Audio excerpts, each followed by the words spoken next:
Hello and welcome to Beyond Borders Briefing, where we bring you the latest news from around the world. In today's episode, we'll be talking about the violence in government-controlled Syria over fuel subsidy removal, and the growing discontent among the people over the economic crisis. Syria has been ravaged by a civil war for more than 12 years, which has killed hundreds of thousands of people and displaced millions more.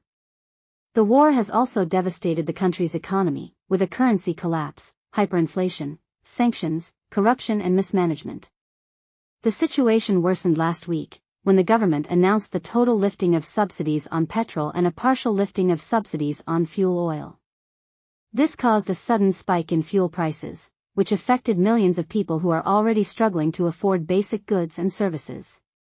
The decision sparked rare protests against President Bashar al-Assad's government in several towns in the southern provinces of Daraa and Sweda, which are mostly populated by the minority Druze sect. The protesters expressed their anger and frustration over the living conditions and demanded political reforms. Some of the protests turned violent, as security forces clashed with demonstrators.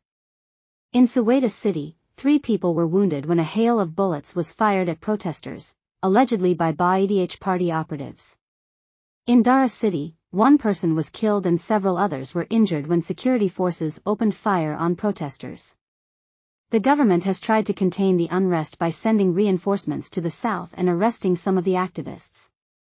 It has also blamed the economic crisis on strict U.S. sanctions imposed in 2019 Superscript 3, and accused foreign powers of inciting the protests. However, many analysts say that the protests are driven by genuine grievances and reflect the deepening dissatisfaction among the people with the government's policies and performance. They also say that the protests could spread to other parts of the country if the government fails to address the economic and social problems. What do you think about the violence in government-controlled Syria over fuel subsidy removal? Do you support or oppose the protesters' demands? How do you think this will affect the future of Syria and its war? Let us know your thoughts in the comments section below.